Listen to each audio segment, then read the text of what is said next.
A low, desperate sound cut through the haze of sleep. He had been so close, the scent of a perfectly grilled steak filling his dreamscape. But the sound, a persistent, whining hum, pulled him back toward the waking world. He recognized the voice instantly. It was Ethan. It buzzed near his ear like a trapped insect, a sound he couldn't swat away.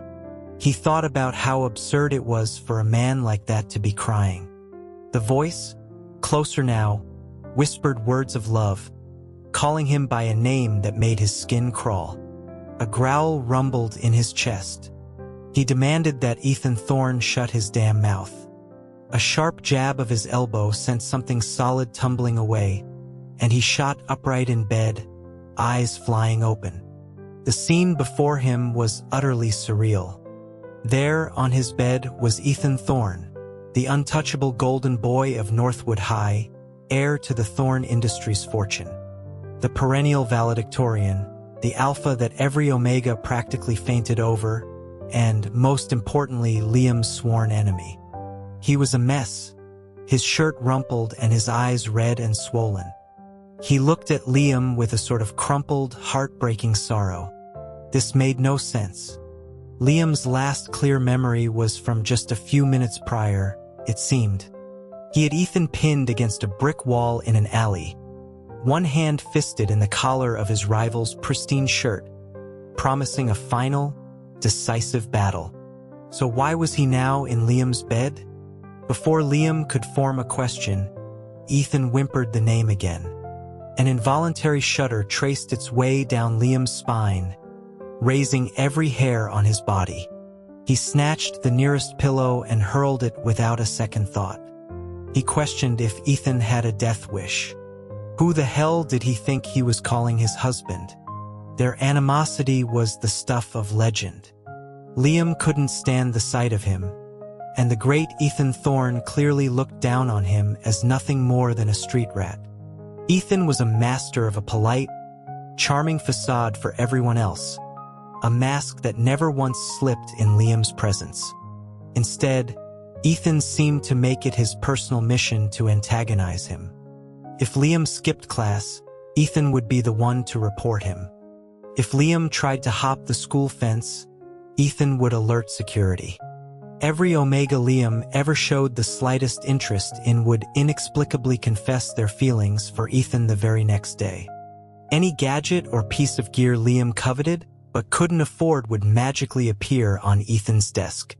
Liam Carter would sooner die, would sooner leap from the top floor of Thorne Tower, than share a bed with that man, let alone be his husband. He braced himself for the usual biting retort, his muscles tensing for a fight.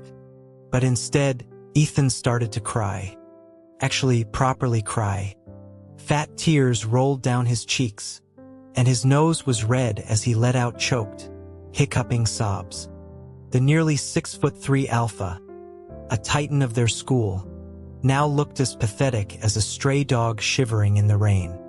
Liam had a fleeting, vicious desire to record this and post it on every social media platform, just to shatter the perfect image his legions of admirers held. A real alpha acted like him, not like this. Ethan pleaded, asking if Liam didn't love him anymore, why he didn't love him. He begged Liam to love him, professing his own love with a desperate sincerity. He whimpered for Liam not to leave him. He crawled across the mattress, his voice a low, pleading rumble. The combination of that deep timbre, the raw vulnerability, and the oppressive presence of a predator closing in sent a primal alarm screaming through Liam's body. His instincts told him to run. He scrambled off the bed, but he only made it 2 steps before an arm like a steel band clamped around his waist and dragged him back. Ethan held him tight, his face buried in Liam's back, his sobs muffled against the fabric of his shirt. A man of 6'2" and nearly 200 pounds was a dead weight on top of him, crushing the air from his lungs. Survival instinct kicked in, and he thrashed wildly, demanding to know if Ethan was trying to kill him and ordering him to let go. Ethan's response was a childishly loud shout of refusal. As Liam drew back a fist, aiming for that infuriatingly handsome face, a heavy scent suddenly saturated the air. The sharp, clean aroma of sea salt. It was Ethan's pheromones. He had to admit, the scent itself was intoxicating, hitting a spot deep inside him he didn't know existed. But it was still an alpha's scent. For another alpha like himself, it should have been a challenge, an act of aggression. But something was terribly wrong. Instead of bristling with defiance, his body went strangely limp. Before he could process this betrayal from his own biology, sharp teeth sank into the sensitive gland on the back of his neck. The sea salt scent flooded his system, a direct injection of pure alpha dominance. His limbs turned to jelly, a tremor racked his entire frame, and his mind dissolved into a thick, useless fog. A damp heat pooled in a place that left him utterly mortified. This was how an Omega reacted. He was a goddamn alpha. But his reason was fading fast, his strength to fight or even think evaporating. His last conscious thought was a single, profane curse. This man was a weapon. An alpha's rut, it turned out, was a strange and powerful thing. During this period, the more dominant the alpha, the more vulnerable and instinct-driven they became. It lasted a minimum of 3 days.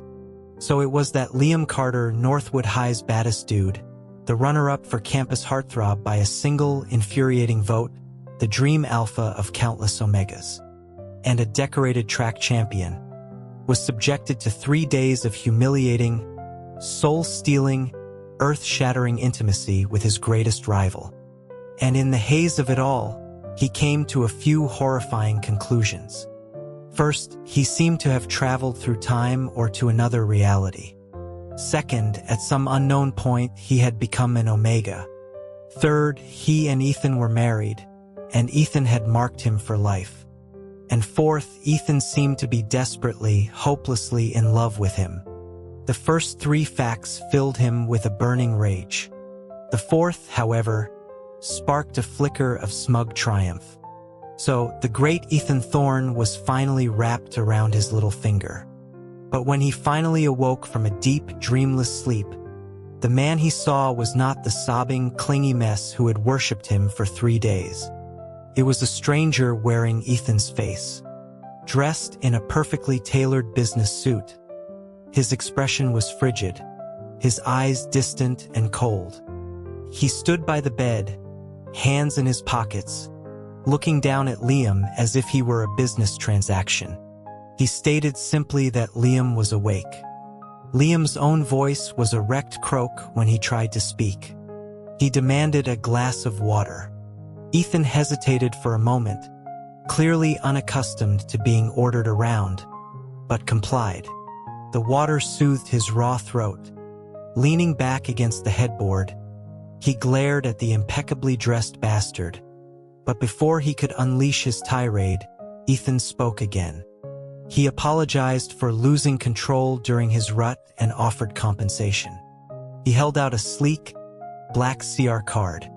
Liam stared at the card for a long moment before he slapped it out of Ethan's hand with a vicious crack. He snarled, asking if Ethan was trying to pay him off like a cheap prostitute. Ethan's mouth opened, then closed. He said nothing, simply picking up the card and placing it silently on the nightstand. His voice was devoid of any emotion as he announced he was leaving for work and that Liam could contact his assistant if he needed anything. Then he turned and walked out of the bedroom without a backward glance. So much for being desperately in love. The man who had cried when Liam went to the bathroom, terrified of being abandoned, who had whispered endless declarations of love while marking him, was now a block of ice. It wasn't love. It was just lust. Cold, heartless user. This marriage was a sham. Liam had hands and feet. He didn't need to stay here and be treated like some high-end silicone doll for his rival. He didn't care about alternate timelines or marriage certificates. He had no memory of it, so it didn't count. Fueled by righteous fury, he threw back the covers and began to pack, grabbing a duffel bag from the closet. He moved on autopilot to a safe hidden behind a painting, a subconscious part of him knowing that something important was inside. When he opened it and saw the contents, he froze. Suddenly, Ethan's coldness started to make a terrible kind of sense. It seemed he had been the one to force this marriage. He sat on the plush carpet, laying out the items from the safe.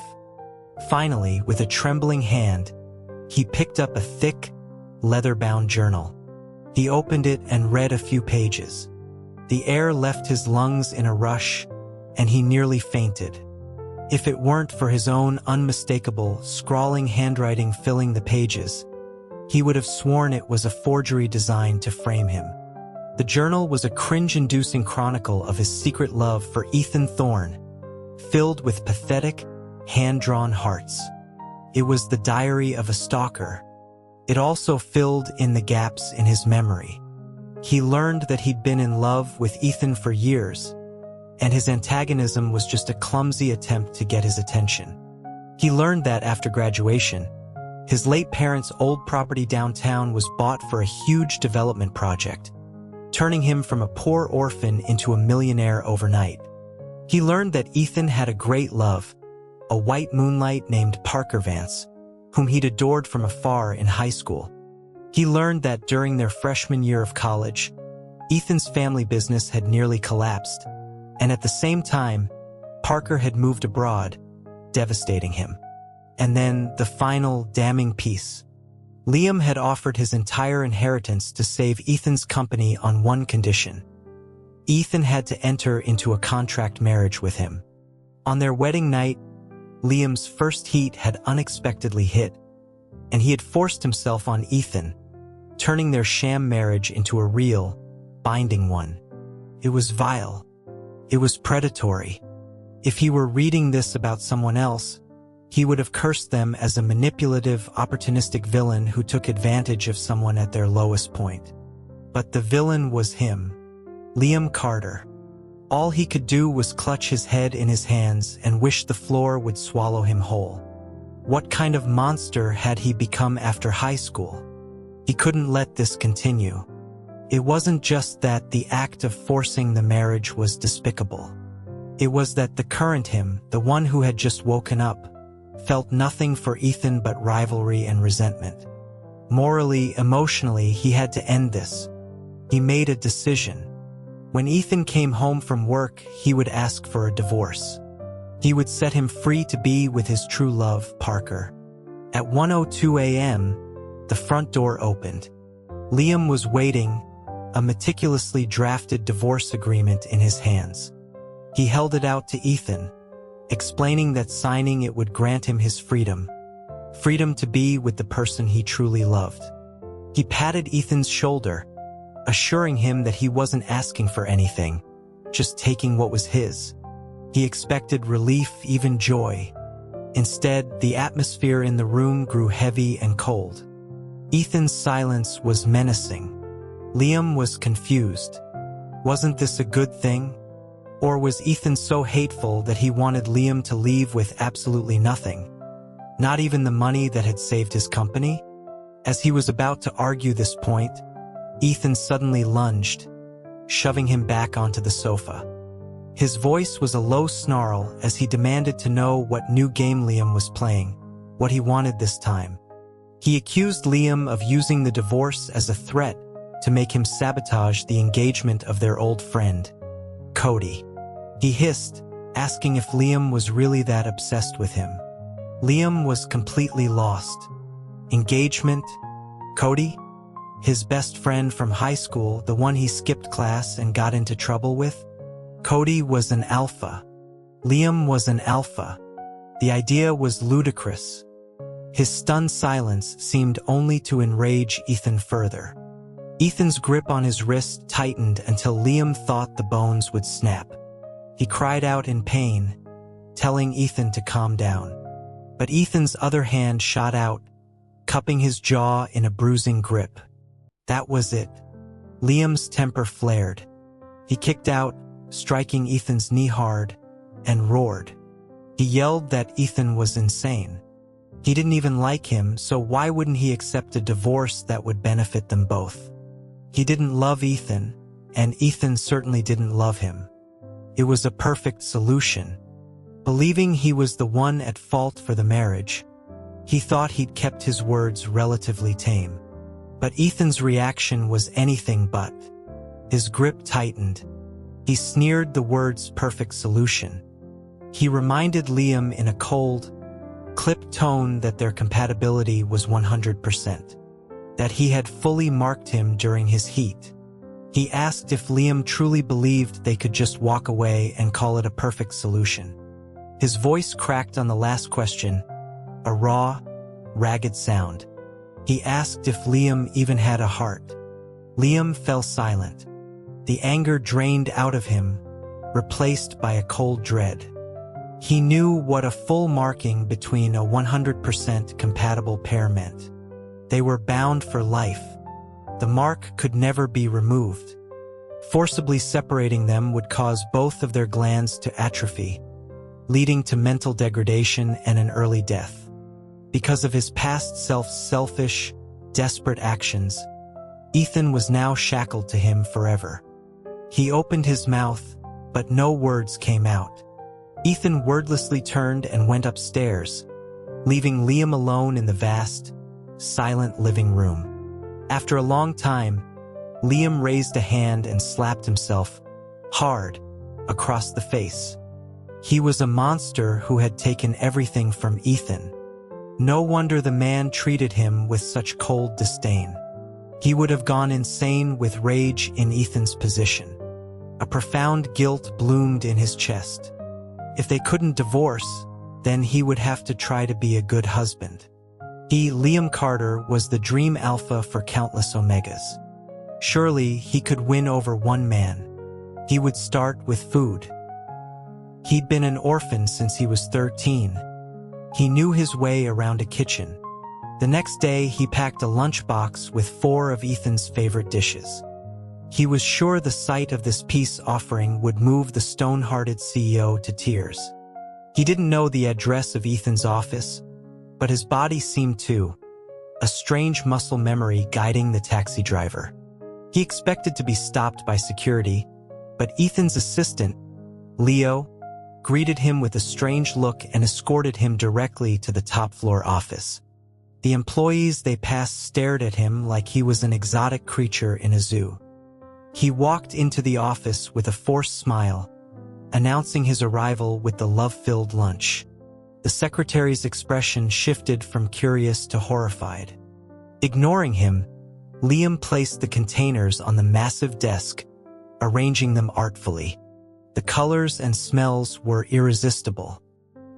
He beckoned to Ethan, inviting him to eat the fruits of his morning's labor. Ethan stared at him for a long, unsettling moment, his expression unreadable. But eventually he walked over and sat down. He ate the entire meal in silence. Liam chose to interpret that silence as profound satisfaction. Food, he thought, was the ultimate weapon. He would persevere. He started delivering lunch every single day, a ritual as regular as clocking in for a job. The entire office, including Leo, grew accustomed to his presence. At first, it was a bit of a game, a challenge. But slowly, something shifted. He found himself looking forward to it. A strange, warm feeling bloomed inside him, a feeling of contentment, of happiness. It felt as if they were a real, loving couple. He assumed his efforts were melting Ethan's icy exterior. He thought that even a heart of stone would eventually be moved by such devotion. He was wrong. The reward for his month of effort was another confrontation, another humiliation. One evening, Ethan was waiting for him on the sofa. He told Liam to just say what he wanted, that he could have money, but he needed to stop bringing him lunch. He slid another black card across the coffee table, his face a mask of indifference. It was as if every meal Liam had made was laced with poison. Liam's face hardened. He asked what Ethan meant by this, a low fire starting to burn in his gut. Ethan, oblivious, continued. He said Liam didn't have to force himself to please him anymore, that it wasn't necessary. They were married.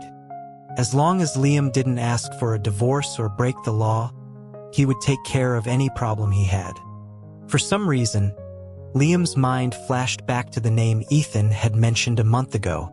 He challenged him, asking if that included solving his Cody problem. The moment the name left his lips, Ethan's face darkened into a thundercloud. His gaze was so intense it felt like it could physically burn him. It was terrifying, but Liam refused to back down, tilting his chin up in defiance. He pushed, asking why Ethan wouldn't answer, since he just claimed he could solve any problem. A bitter, self-deprecating smile touched Ethan's lips. His voice was hoarse. He started to ask why, if Liam loved Cody so much, he would. But he trailed off. Instead, he remarked on Liam's deep devotion, to force himself to cook for a man he despised, all for the sake of his true love. Forcing himself. Despised. Pleasing him. Hearing those words again and again, the fire in Liam's gut exploded. With a roar of pure frustration, he kicked the glass coffee table. The shriek of tortured metal filled the room. He screamed at Ethan, calling him a worthless dog, saying that a month of his hard work had been wasted. He demanded to know if Ethan saw him as nothing more than a scheming, money-grubbing parasite, if he was incapable of seeing any action outside the lens of transactions and leverage. He yelled that maybe, just maybe, he did it because he wanted to do something nice for him. But no, he corrected himself, Ethan didn't deserve it. He could go eat dirt from now on. Ethan just stared at him. The more Liam looked at him, the more hurt he felt, and a strange heat began to prickle behind his eyes. He knew he was being cruel, but he couldn't stop the venomous words. Ethan suddenly spoke, his voice quiet, telling him not to cry. Liam wiped angrily at his eyes, denying it, saying only an idiot would cry over a dog. Having insulted him so thoroughly, he braced for a physical fight. Ethan was not a man known for his patience. True to form, he rose to his feet. Liam clenched his fists, readying his defense. If Ethan laid a hand on him, but Ethan did something strange. He reached out, then quickly pulled his hand back. He did it again, and again like a man caught in a painful indecision. Liam was about to ask what he was doing when Ethan suddenly clenched his fists so tightly they trembled. After a long, heavy silence, he spoke, his voice tight with some suppressed emotion. He said that if Liam wanted to keep bringing lunch, he could do as he pleased. The aftermath of that night was bizarre. They had fought, and then somehow, without apology or explanation, they had reconciled. Life returned to its new normal, but the atmosphere between them had subtly changed.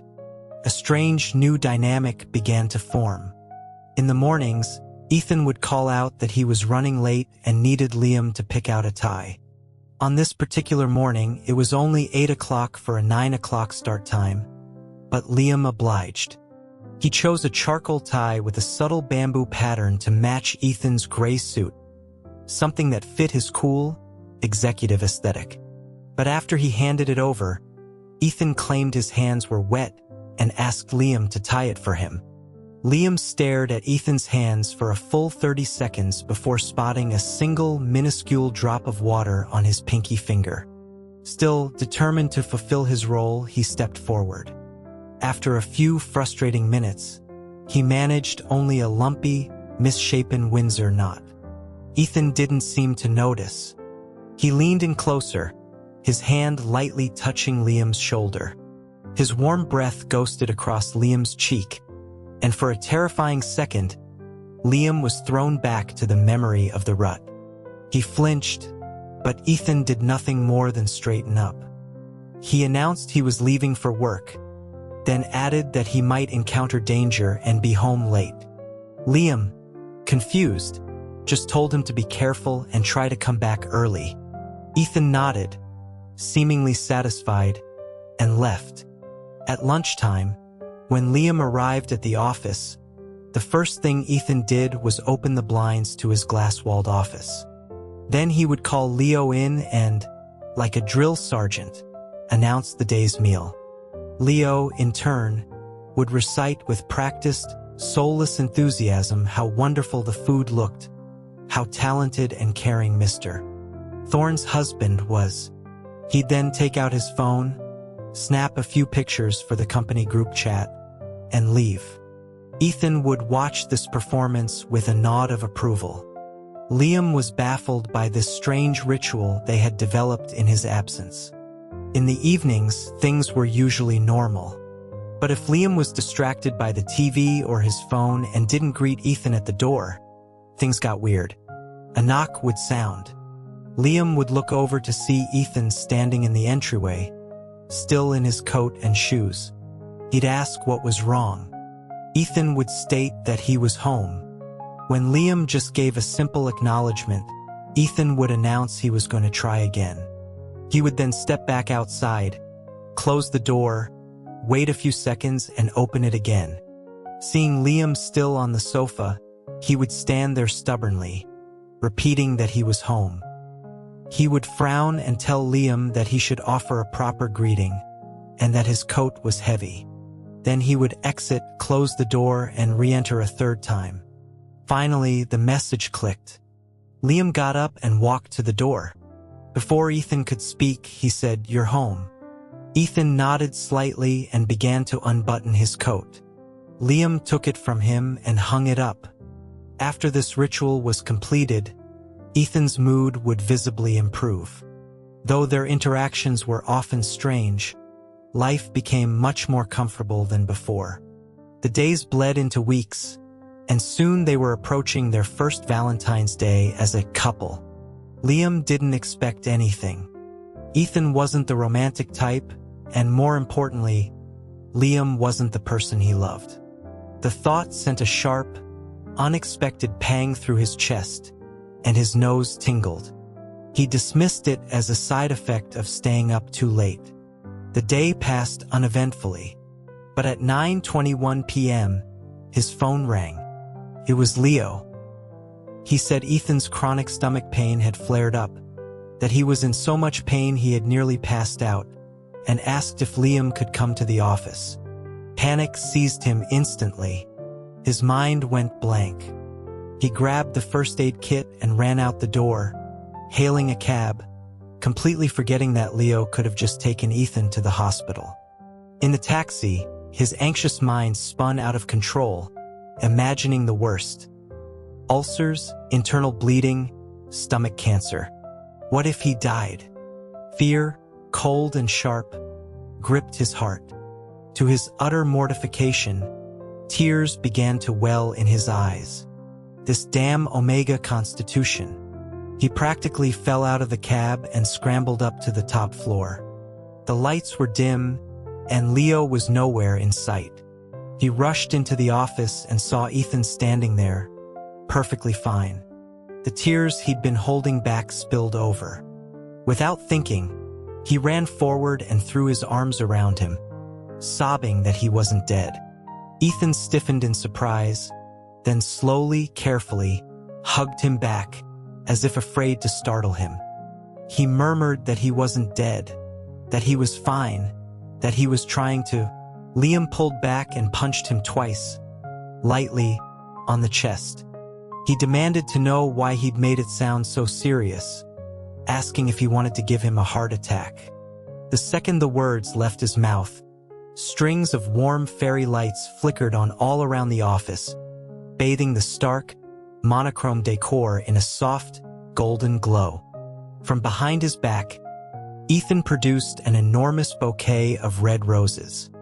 He held them out to Liam, stammering that it was for him. "Happy Valentine's Day." Liam froze, staring. His heart, however, was anything but calm. It hammered against his ribs so violently he thought he might actually die right there. Seeing his lack of response, Ethan frowned, starting to pull the flowers back. Liam snatched them from his hands, blurting out that he loved them. And it wasn't just the flowers. A thought, clear as a bell, surfaced in his mind. I love you, too. He stared at Ethan, his eyes wide. He loved him? His heart beat faster and faster. The scent of the roses was dizzying. Yes, he loved him. The diary wasn't a lie. That night felt like a dream. The details were a blur. He naively believed it was the beginning of something beautiful, that they could truly build a life together. But real life is rarely so kind. Ethan's white moonlight Parker Vance came back. Liam recognized him, of course, though Parker wouldn't know him. Parker had been the most sought-after Omega in high school, the dream of every alpha. Wealthy family, stunning looks, a gentle demeanor, talented in all the arts. It figured that even Ethan would fall for someone so cliché. And he returned on their wedding anniversary. That morning, Ethan had left for work as usual, giving no indication that anything was different. Liam had no idea Parker was even in the country. He cheerfully told Ethan to be home early. After he left, Liam went all out, decorating the apartment, buying flowers, and cooking an elaborate meal. He took out the anniversary gift he'd had custom-made, a matching pair of wedding rings, and admired them. He was waiting with giddy anticipation when a message from his friend Cody buzzed on his phone. It was a photo. He asked if this was Liam's husband and identified the other person as Parker from their high school days. He wondered why they were together. The photo showed Ethan and Parker in a dimly lit bar, their heads close together, looking for all the world like they were about to kiss. Parker was back, and Ethan was with him late on their anniversary. Were they kissing in a bar? The feeling that washed over him was a bitter cocktail of jealousy, sorrow, and a strange sense of resignation. After all, Parker was his great love. After all, Ethan didn't love him. He told himself to be calm, but the acid of envy churned in his stomach. Finally, unable to bear it, he messaged Cody. Come on, let's go drinking. He went to the same bar, driven by a morbid, secret desire to catch them in the act. But when he arrived, their table was empty. Of course, with his true love back in his arms, Ethan wouldn't waste any time. They were probably already in a hotel room. He understood. No, he didn't understand a damn thing. He still wore Ethan's permanent mark. Their bodies were 100% compatible. And Ethan was out there putting a metaphorical green hat on his head. The more he thought, the more miserable he became. He decided to drink himself to death and let Ethan deal with a mentally shattered, widowed husband. An hour later, he was half drunk and his bladder was full. He went to the restroom, washed his hands, and was about to leave when a pair of arms snaked around his waist from behind. He whirled around to see a stranger's face puckering up to kiss him. Liam roared and aimed a sharp kick between the man's legs. As he moved in to teach the pervert a real lesson, the man sprayed something in his face. Before he could react, a searing heat flooded his body, and his limbs went weak. It was the onset of a heat. He had no strength left. The man closed in. As he was pushed back against the cold marble of the sink, his mind was a whirlwind of emotions. First came despair, then a burning hatred. He hated himself for coming here, for drinking so much. He hated that he'd been changed from an alpha to an omega.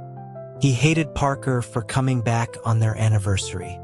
But most of all, he hated Ethan.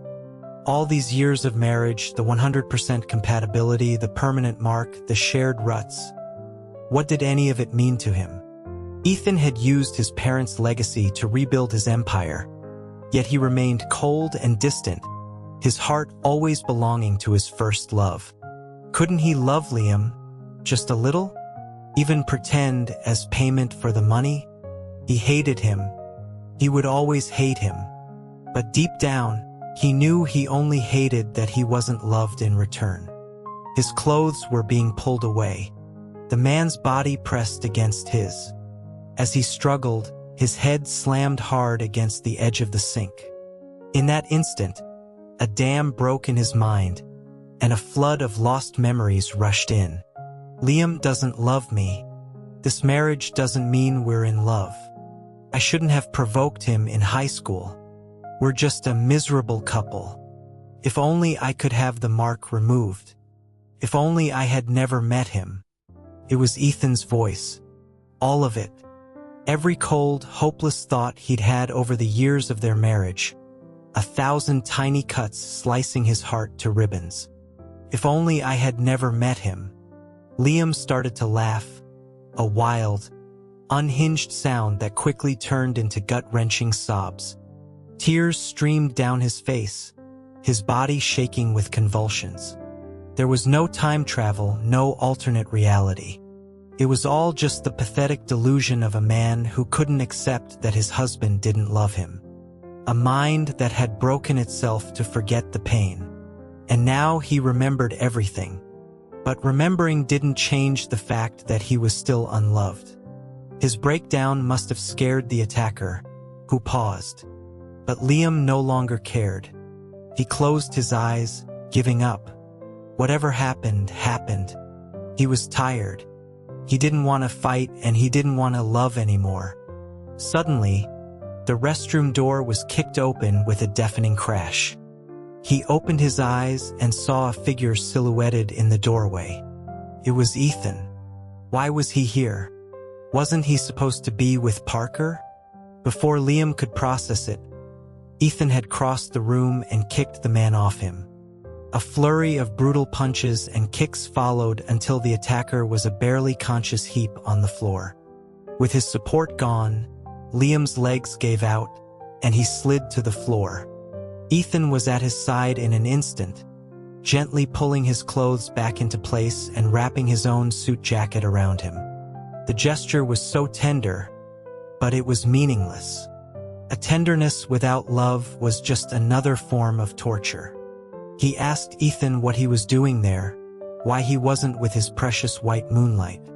Ethan's brow furrowed. He retorted that if he hadn't come, Liam had no idea what would have happened. Liam let out a bitter laugh. He knew perfectly well. The thought of Ethan with Parker on their anniversary made him sick. He looked at Ethan with cold eyes and said he knew, and he consented. He was in heat. Things like this were normal. Ethan's eyes darkened dangerously. He stared at Liam, his voice low as he asked if Liam knew what he was saying. Liam pushed him away, trying to stand on his own shaky legs. He muttered that since this one was useless now, he'd just have to find another. He hoped for someone better endowed. Ethan roared his name, his hand clamping down on Liam's arm. His eyes were bloodshot as he pinned him with a desperate, furious gaze. He reminded him, his voice cracking, that they were married, that Liam was his omega. That one sentence sent a rush of blood to Liam's head. He swung his hand and slapped Ethan across the face with all his might. He shrieked, asking if Ethan even remembered they were married. Did he remember it was their anniversary? Did he know how long Liam had waited, how many dishes he'd cooked, how many flowers he'd bought?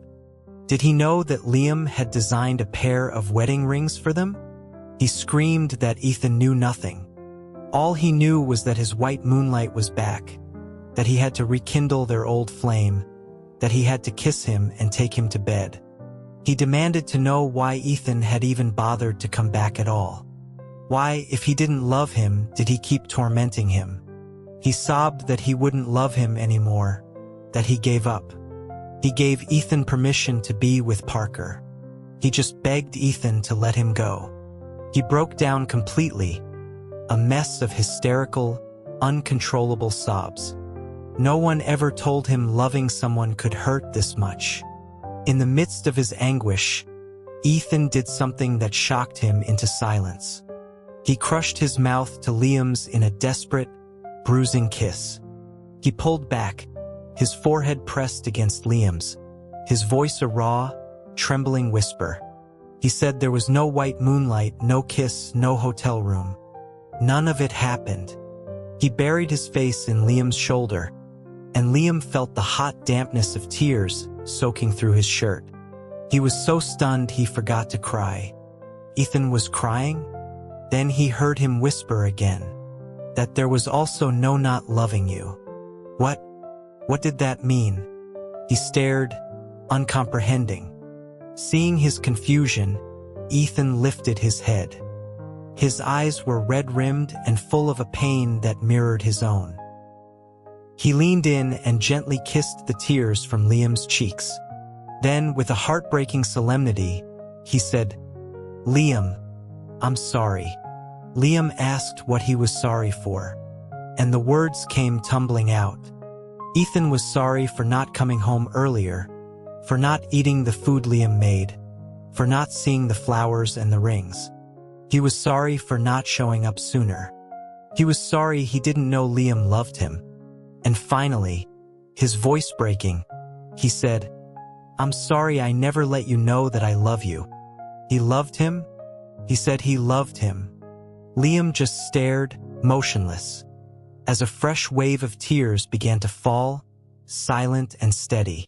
But this time, they weren't tears of anger or sadness. Ethan gently kissed them away again, soothing him, and began to explain.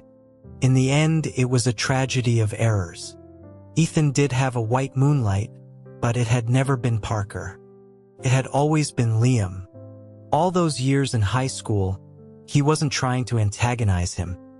He was trying to look out for him, a clumsy attempt at connection that Liam had completely misinterpreted. He had always believed Liam was in love with Cody and had only married him out of pity and a transactional need. After he had permanently marked Liam, he was convinced Liam must have hated him for trapping him in a bond with a 100% match he didn't want.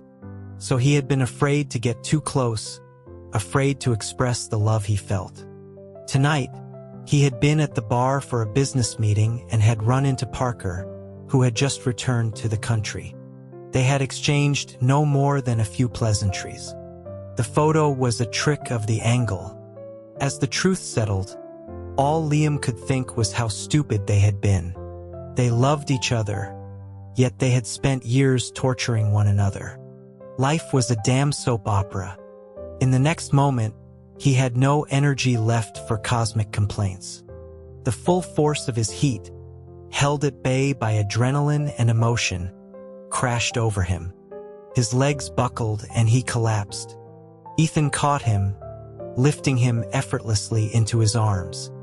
The familiar, comforting scent of sea salt mingled with his own scent of fresh watermelon. He was carried upstairs to a hotel room. In the feverish haze that followed, Ethan coaxed him into putting on the ring he had designed, and he tricked him into saying "I love you" over and over again. Later, Liam showed him the diary. It was humiliating, a testament to his obsessive past. But after reading it, Ethan was silent for a very long time. Then he held Liam so tightly it felt like he was trying to merge their bodies into one, as if to make up for 7 lost lifetimes, not just 7 years. He was filled with self-recrimination, calling himself a fool for not seeing the love that was right in front of him. Liam asked him when it had started, why he had fallen for him. Ethan told him about a summer evening during their freshman year of high school. He'd had a fight with his parents over a proposed arranged marriage and had been walking aimlessly, his mood black. On a street corner, he saw Liam, sitting on the curb, happily eating a huge slice of watermelon. Watermelon was Ethan's favorite fruit, but in that moment, all he saw was Liam. He was wearing a simple white tank top and shorts, his curly hair a messy halo around his head. Their eyes met for a fleeting second, and Liam had offered him a wide, brilliant grin. Ethan said that smile held all the energy of a sun that would never set. It was more alive than anything he had ever seen. Liam hugged him back tightly. He told Ethan he remembered that day, too. He remembered a boy standing on the corner, smelling faintly of rain, bathed in the golden light of the setting sun, making the entire twilight street seem dim in comparison. He supposed that in that fraction of a second, when their eyes met, they had both fallen in love.